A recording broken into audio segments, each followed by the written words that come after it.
And a big thank you to this month's new subscribers. Hi guys, it's Pam from Camper Jazz. Today it's part 2 of the video of my 5 weeks back in the car. So I thought I would give you a car life reality day. I woke up this morning. The Arran ferries have all been cancelled due to the weather conditions. The sea doesn't actually look that bad from here, but it's coming up over the seafront at Brodick every now and then, which is the first time I've seen it do that since I've been here. But it is cold. I mean, really, really cold. Apparently it's supposed to be between 1 and 5 degrees today, but they say that the wind chill factor will make it feel more like -6. And I'm looking out at sea, and I could quite expect to see a polar bear come floating by on an iceberg. I took the dogs out this morning, and even they only wanted to go for a walk along the grass in front of the car. Normally they're eager to go wandering off for a nice long walk in the morning, but they just wanted to be back in the car. So I've pointed the camera out the window just so as you can get an idea. As I said, it looks pretty dull. The sea doesn't look too stormy, but it's very high at the ferry port, which you can just see in the distance. I've not seen it that high since I got here. So reality, this morning being so cold, we went for a quick walk, as I said, just so as the dogs could have a piddle and so forth.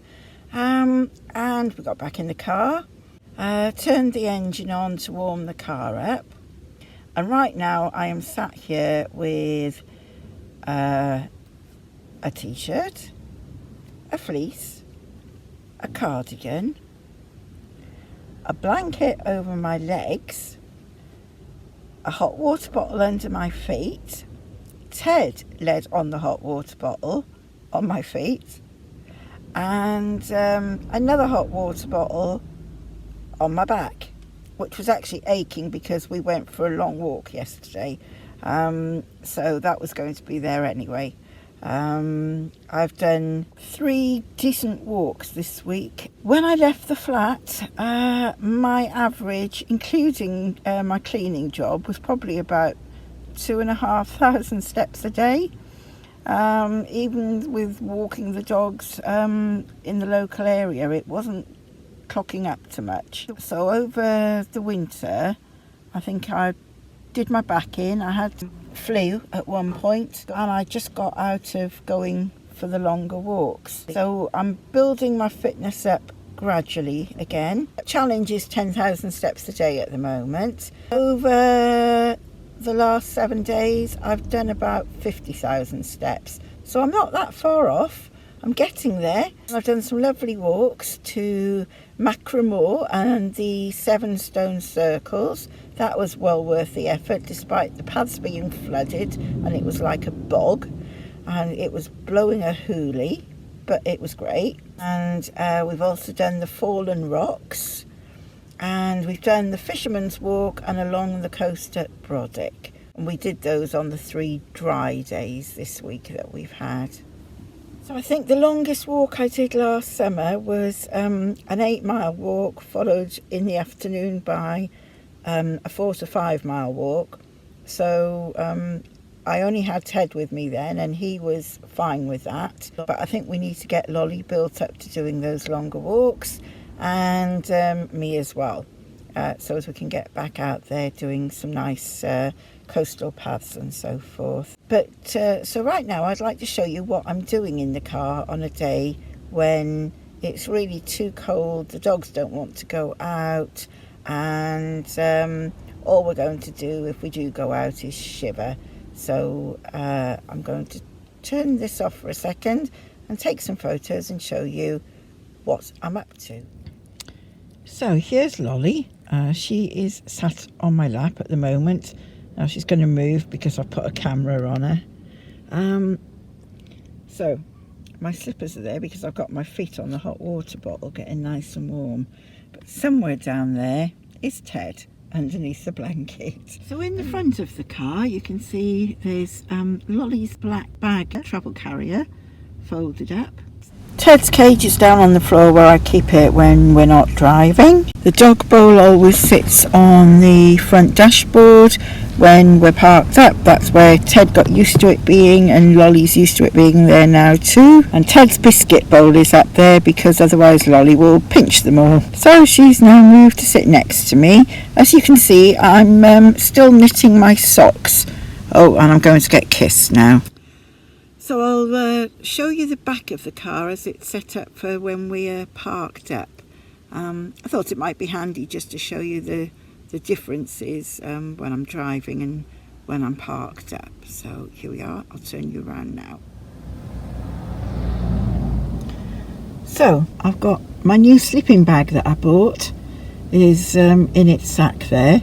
I fold it up during the day so as the dogs don't jump on it and get it messy. I tend to store my bag underneath it. The other storage box that I moved to give me more room for cooking is down under that bag. My EcoFlow is there charging up my tablet. That's an old one, it was my hubby's. So that's got to be an Amazon Fire that's about 10 years old, the same as my iPad, because we hadn't upgraded them. You'll see my camper jazz, the R fell down. It's gone down inside the cupboard, so when we have a dry day I need to clean that out and screw it back up again. That's it basically, that's my room in the back. There's another container down there that's got food in, and I've got pots and pans, food, books, my map, etc. all stored under this cupboard. Clothes and so forth are all under my bed, which I'm sat on, so I can't show you anything there. I've noticed that the paint I bought in B&Q isn't very good when things rub against it. It's come off in places, but I have still got the tin in the back, so I'll just touch it up when we have a dry day and I can take some of the things out of the car. My water container, there he is, that goes up to my tap. I've got some little air fresheners there. I've got a fan for moving the air around, that's only a USB one, runs on a little power bank. Then I've got my coffees and kitchen implements, my cup, cutlery and so forth up there, carbon monoxide alarm, and my spice rack. There's my Highland cow. He's sat on top of that box that's got my other electrical bits in, things like my battery charger and things like spare charging leads, because with dogs, if they tend to jump on something, they quite often get broken. And I've got a little DVD player, though I haven't watched that yet. Little Lolly is now sat looking out of the window, possibly because there's been a few people go by, as the first ferry of the day has just arrived at Broderick Ferry Terminal. There she is over there, I think because the tide's gone down. So yes, I'm sat here trying to keep warm and trying to finish my first sock. I had to play around with the pattern because I did actually make the first sock according to the pattern, and it didn't really fit my foot all that well. It was too long in the leg and far too long in the foot. So obviously, having spent 40 years designing knitting patterns and avoiding socks, I thought it was about time I tackled it, and so I've altered the pattern, and hopefully when it's finished I'll show you my pair of hand knitted hiking socks to go under my hiking boots. So I was thinking of doing a Q&A session. I haven't done one since right back when I first started car camping in 2023. So if you have any questions you would like me to answer, within reason of course, then stick them in the comment section of this video and I will do another video where I will answer your questions. And for now, I'm going to leave you with one of my walks this week, which was to the amazing Machrie moor and its 7 stone circles. Hi guys, and we have just pulled into the parking lot for Machrie moor. I don't know if that's how you say it, but we're going to walk along the path here. I'm not sure how Lolly gets on with sheep, but both dogs are on leads, so they're not going to go worrying any of the farm animals. So we're going to see. Ted's fine, he doesn't get fazed by anything. So it's 3/4 of a mile along boggy, windy, wet paths until you get to the first stone circle, but the views are stunning. It's just a shame that it is so windy today.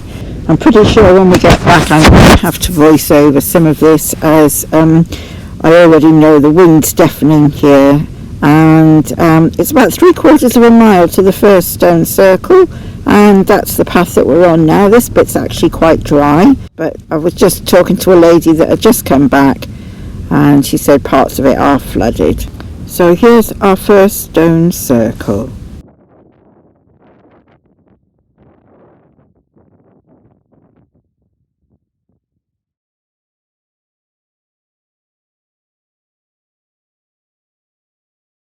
And we've got a ruined, looks like an old farm building before we approach the second stone circle.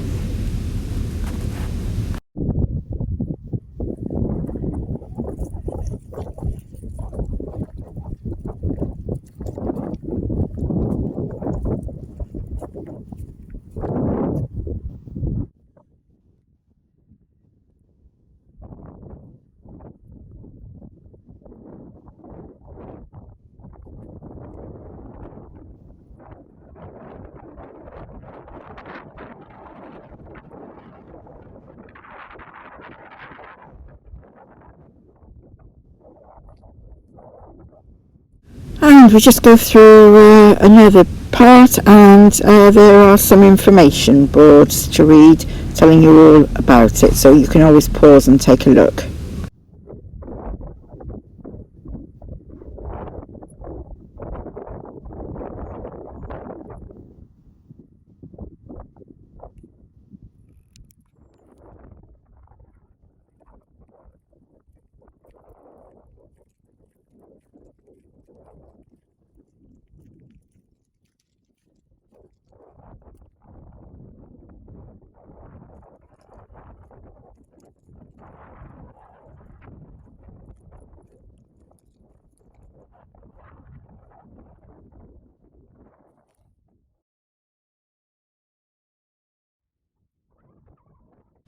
And it's about a 2-kilometre walk to the start of this part of the stone circles, and then there's 6 stone circles dotted around, so you have to sort of walk between those as well, but there are paths laid out.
So sorry about the sound, we're on our way back now, but it was a lovely walk.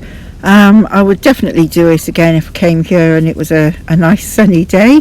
It's been a bit chilly, but never mind.